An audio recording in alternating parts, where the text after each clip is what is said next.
السلام علیکم ورحمۃ اللہ وبرکاتہ۔ محترم ناظرین، امید ہے کہ آپ لوگ بہتر ہوں گے اور اللہ تعالیٰ آپ لوگوں کی زندگی کو اور بہتر بنائے۔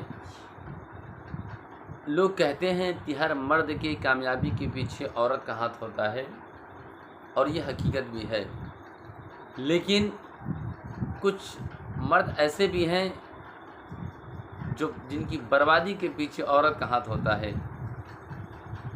محترم ناظرین، ایک واقعہ سنا رہا ہوں جس میں یہ بات ثابت کی جاتی ہے کہ کچھ عورتیں ایسی بھی ہوتی ہیں جو شک اپنے شوہر پہ اس قدر کرتی ہیں کہ ان کو بادشاہ کے تخت و تاج سے فقیری کے لباس میں ملبوس کر دیتی ہیں۔ تو آئیے جاننے سے پہلے میرے ویڈیو کو ضرور لائک کیجئے، شیئر کیجئے اور کمنٹس کیجئے۔ میرا ویڈیو اچھا لگے گا تو سبسکرائب ضرور کر کے جائیے گا۔ محترم ناظرین، ایک مزدور شخص تھا، مزدوری کیا کرتا تھا لیکن دلی سکون تھا اس کے اندر، بڑی خوش مزاج رہا کرتا تھا، بڑی سکون کے ساتھ رہا کرتا تھا۔ بادشاہ کے دربار میں وہ شخص جایا کرتا، وہی نوکریاں کرتا تھا بادشاہ کے پاس میں۔ بادشاہ کے پاس کئی نوکر تھے، لیکن وہ جو نوکر تھا، وہ جو مزدور شخص تھا، بہت خوش مزاج رہتا تھا۔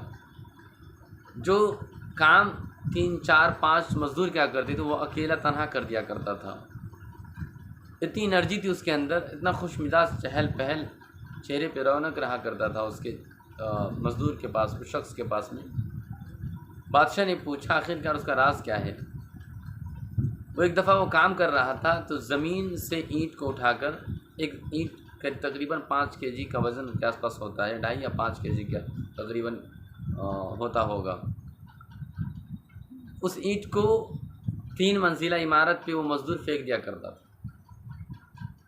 جب بادشاہ یہ ماجرا دیکھا تو اپنے وزیر سے پوچھا کہ وزیر بتاؤ آخرکار اس کے پاس اتنی انرجی کیسے آتی ہے، اور مزدور اتنے دور پھینک نہیں پاتے، لے کے چلتے ہیں، اور یہ مزدور، یہ شخص نیچے سے اٹھا کر اینٹیں اتنی دور کیسے پھینک دیتا ہے۔ اور انسان ایک دن اگر کوئی وزنی کام کر لیتا ہے تو جسم چکنا چور ہو جاتا ہے، لیکن وہ روز کام کیا کرتا ہے، آخر وجہ کیا ہے؟ اس کی وجہ جاننے کی بادشاہ جاننا چاہا تو وزیر نے کہا بس چند دنوں کا مجھے موقع دیجیے، میں یہ بات ثابت کر دوں گا کہ آخرکار اس کے پاس انرجی کیوں آ رہی ہے۔ جو وزیر ہوتے ہیں، جو خاص وزیر ہوتے ہیں بادشاہ کے، وہ اس مزدور کے پاس جاتا ہے اور اس کے گھر کے پاس اس کے ساتھ ہو لیتا ہے، مزدور کے ساتھ ہو لیتا ہے۔ گھر پہ جیسے گیا، دیکھا، دروازے پہ دستک دیا، ان کی وائف، وہ مزدور کی شریک حیات، دروازہ کو کھولتی ہے اور پانی لا کر دیتی ہے، تاول لا کے دیتی ہے، فریش کراتی ہے، اور اسی وقت گرم گرم کھانا پکا کے اسے کھلاتی ہے۔ اس کے بعد وہ وزیر وہاں سے لوٹ جاتا ہے، بادشاہ کے پاس چلا آتا ہے۔ ایک دن گیا، دوسرے دن جا کر گیا، تیسرے دن گیا، اسی طرح ماجرا دیکھتا گیا۔ وہ مزدور سے وزیر نے پوچھا کہ آخرکار آپ کی شریک حیات کتنی خدمت کرتی ہے؟ تو مزدور بولا کہ یہ خدمت تو آپ نے جو دیکھا وہ کچھ نہیں ہے، میرے لیے وہ ایک پیر پہ کھڑی رہتی ہے اور میرا اتنا خدمت کرتی ہے کہ جتنا کوئی بادشاہ کا بھی اس کی نوکر چاہے اس کی خدمتگار نہیں کرتے ہوں گے، جتنی میری شریک حیات میری خدمت کرتی ہے۔ شاید ہی اپنی شریک حیات کی اتنی تعریفیں کر رہا تھا وہ شخص، وہ مزدور، کہ میری شریک حیات، میں بادشاہ سے زیادہ خوش رہتا ہوں، بھلے میں مزدوری کرتا ہوں لیکن بادشاہ سے زیادہ خوش رہتا ہوں۔ میری دلی سکون، ذہنی سکون میری شریک حیات ہے، میں اس قدر خوش رہتا ہوں۔ ایک پریشانی اگر ہوتی تو میری شریک حیات اپنی تمام چیزوں کو چھوڑ کے میرے پاس آ جاتی، میری غم کو دکھ کو دور بانٹ لیتی ہے۔ وزیر اس راز کو جان جاتا ہے کہ آخرکار اس کی انرجی کا جو راز ہے اس کی شریک حیات ہے۔ بادشاہ کے پاس جاتا ہے وزیر اور کہتا ہے اس کی انرجی کا راز اس کی شریک حیات ہے، اگر آپ اس کو کمزور کرنا چاہتے ہیں تو اس کے شریک حیات کے اندر شک کی بیج کو بو دیں۔ بادشاہ نے کہا اگر شک کا بیج بو دینے سے کیا انسان کمزور ہو جائے گا؟ وزیر نے کہا آپ ایک بار کر کے تو دیکھیے۔ بادشاہ نے کسی اور شخص کو لگایا، اس کے پیچھے ایک عورت کو لگا دیا اس کے ساتھ کام کرنے کے لیے۔ اور وزیر کو اس کے پاس گھر کو بھیج دیا، جا کر دیکھو تمہارا شوہر کسی عورت کے ساتھ پورے دن گزارتا ہے، کام کرتا ہے۔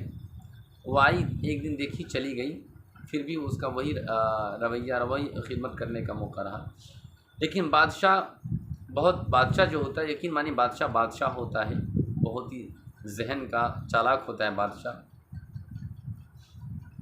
وہ مزدور کو اوور ٹائم کافی دیر تک کام کرانے پہ رکھ لیا کہ اب کافی دیر کام، ایک دن گزر گیا، 2 دن گزر گیا۔ وہ جب اس کی اہلیہ جب گھر پہ آئی تو دیکھی میرے شوہر اب رات ہوتا ہے پھر بھی تاخیر، لیٹ آتا، آخر وجہ کیا ہے؟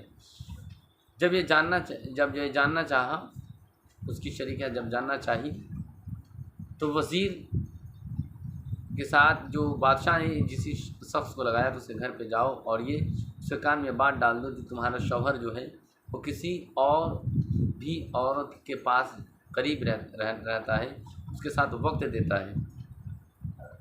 جب یہ شک اس کے شریک حیات کے ذہن میں آ گئی تو وہ مزدور جب واپس اپنے گھر جاتا ہے تو اس دن اس کی شریک حیات نہ دروازہ کھولتی ہے نہ پانی، دروازہ کھول دیتی ہے لیکن پانی نہیں دیتی ہے، نہ تاول دیتی ہے۔ اسی طرح جلا بھنا روٹی یا دیگر چیزیں جو مناسب نہیں، جو اور دنوں کی بنسبت کھانا عجیب سا بنا کے دیتی ہے۔ وہ پوچھتے آخر ماجرا کیا ہے؟ دونوں میں انبن چالو ہو جاتی ہے۔ وہیں سے اس نے لاکھ کوشش اپنا ظاہر کیا، اپنی بات بتائی کہ جہاں میں کام کرتا ہوں بادشاہ نے مجھے کچھ کام ایسے تھے جس کو کرتے کرتے مجھے لیٹ ہو جاتا ہے، بادشاہ مجھے کام کرنے کا حکم دیتا ہے کہ کام پورا مکمل کرنے کے بعد ہی تم گھر واپس جاؤ گے، بس یہی کام کرنے کی بنا پر میں لیٹ ہو جاتا ہوں اور ایسی کوئی بات نہیں ہے۔ پھر بھی ایک دن نہیں کئی دن اسی طرح گزرنے کے بعد بادشاہ جب وہ پھر اسی کام پہ وہ مزدور کو لگایا اینٹ پھینکنے کو لے کر، تو وہ ذہن کہیں اور تھا اس مزدور کا۔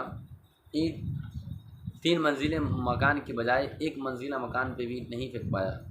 چلنے کے بعد بھی مزدور وہ تھک جاتا ہے۔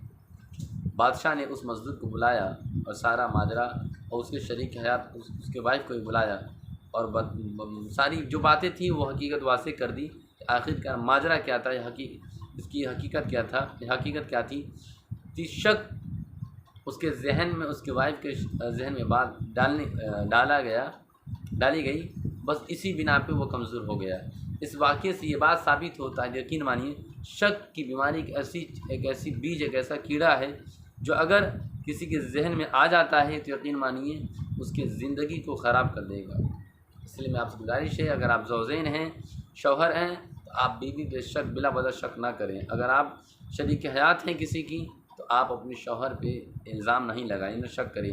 کوشش کیجیے ان کو سمجھنے کی، ان کے قریب رہنے کی، ان کو قریب جائیے گا، یقین مانیے سب چیز واضح ہو جائے گا۔ اللہ تعالیٰ کی بارگاہ میں دعا ہے کہ ہم لوگوں کو سننے سے زیادہ عمل کرنے کی توفیق عطا فرمائے، تمام زوجین کے درمیان محبت و الفت پیدا فرمائے، آمین ثم آمین۔ السلام علیکم ورحمۃ اللہ وبرکاتہ۔